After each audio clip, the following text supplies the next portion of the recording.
steam room, you know what it's like. Play 90 minutes football in a steam room, that's what it's like. So it's hard. So therefore you have to play a very completely different type of a game.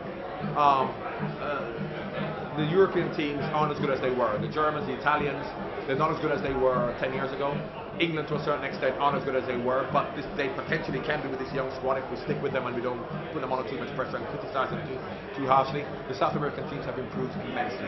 Chile came to Wembley and beat England 2-0. Colombia went to Belgium and beat Belgium 2-0 in Belgium, who are a strong side.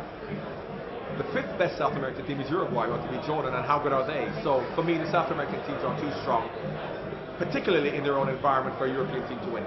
Spain for me still is the best team in Europe, possibly the world, but I question Spain's desire and determination and hunger, because they won the Euros, then they won the World Cup, then they won the Euros again. Do they have the hunger, the drive to actually do it again?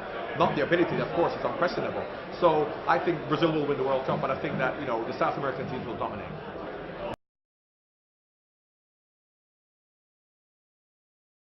Well, I think it's a mustn't-lose game rather than a must-win game, because I think if we don't lose that game going into the last game against Costa Rica, we've got a chance, no matter what happens against Uruguay, of going through.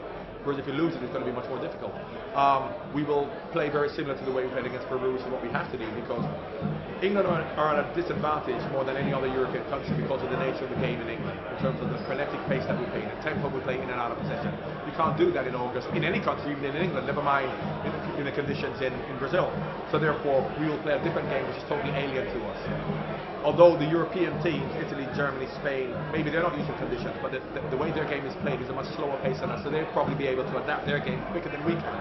So we saw against Peru that we weren't comfortable playing that way. The fans aren't comfortable, but unfortunately that's what we have to do.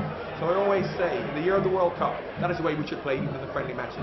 Play the way you're going to play in the World Cup. No point playing your friendly matches and winning all those games because you're playing a high-tempo game.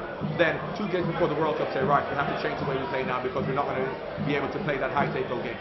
Even if it's alien to us, we should be doing it much sooner. We should be doing this 6 months ago in the friendlies that we actually played and the games we played.